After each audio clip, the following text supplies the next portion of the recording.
এরকম একটা লোভনীয় খাবার যদি আপনার সামনে দেওয়া হয় আর কি লাগে বলেন তো? আমার তো ভাই আর কিছু লাগবে না। অসাধারণ একটা রেসিপি। আসসালামু আলাইকুম, সবাই কেমন আছেন? রেশমি রান্নাঘরের পক্ষ থেকে জানাচ্ছি অনেক অনেক শুভেচ্ছা। আজকের রেসিপি মাথার মগজ ভুনা।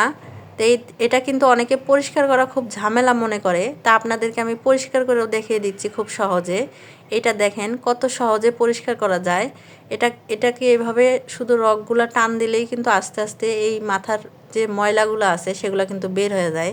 আমি এখানে পানি দিয়ে দিলাম, আর পানির ভিতরে রেখে পরিষ্কার করা কিন্তু আর খুব সহজে হয়ে যায় আর তাড়াতাড়ি হয়ে যায়। দেখেন কত সহজে এই ময়লাগুলো উঠে আসতেছে, যে রগগুলো আছে এগুলো কিন্তু পানির ভিতরে রেখে এইভাবে আস্তে আস্তে একটু টান দিলেই কিন্তু উঠে আসবে। প্রথমে কিন্তু এই জিনিসটা আউলায় ফেললে কিন্তু তখন কিন্তু এটা পরিষ্কার করা খুব ঝামেলা হয়ে যায়। দেখেন আমি কত সহজে এটাকে পরিষ্কার করে নিলাম, আর ময়লা কতটা ময়লা বের হলো। এখন এটাকে আমি সুন্দর করে ফ্রেশ পানি দিয়ে ধুয়ে পরিষ্কার করে নেব। তারপরে এটাকে আমি সুন্দর করে ধুয়ে নিছি। এখন এটা আমার রান্না করার জন্য রেডি।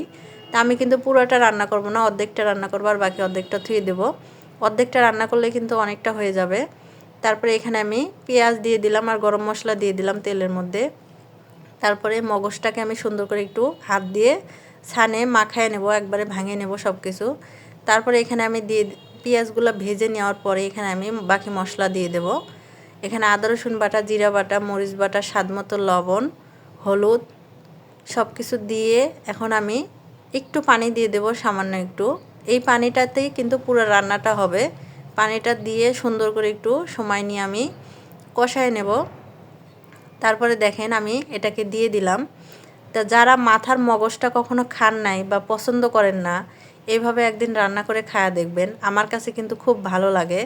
আর এইভাবে রান্না করলে আপনার আর কোনো কিছুর প্রয়োজন হবে না। গরম গরম ভাত বলেন আর খিচুড়ি যাই বলেন না কেন, অসাধারণ একটা রেসিপি। অবশ্যই বাসায় ট্রাই করে দেখবেন। আমার বাচ্চারাও কিন্তু খুব মজা করে খায়, এই জিনিসটা খুব পছন্দ করে। আর এটা খাওয়া কিন্তু আমাদের শরীরের জন্য খুব উপকার, খুব ভিটামিন আছে এটাতে। তারপরে দেখেন আমি সুন্দর করে এটাকে শুধু একটু এখন সময় নিয়ে একটু রান্না করে এটাকে নামায় নেব। মাশাল্লাহ, রান্নাটা দেখতে যতটা লোভনীয় হয়েছে, খাইতেও কিন্তু অসাধারণ হয়েছিল। আপনারা তরকারি কালারটা দেখে বুঝতে পারবেন যে কতটা মজার একটা রেসিপি এটা।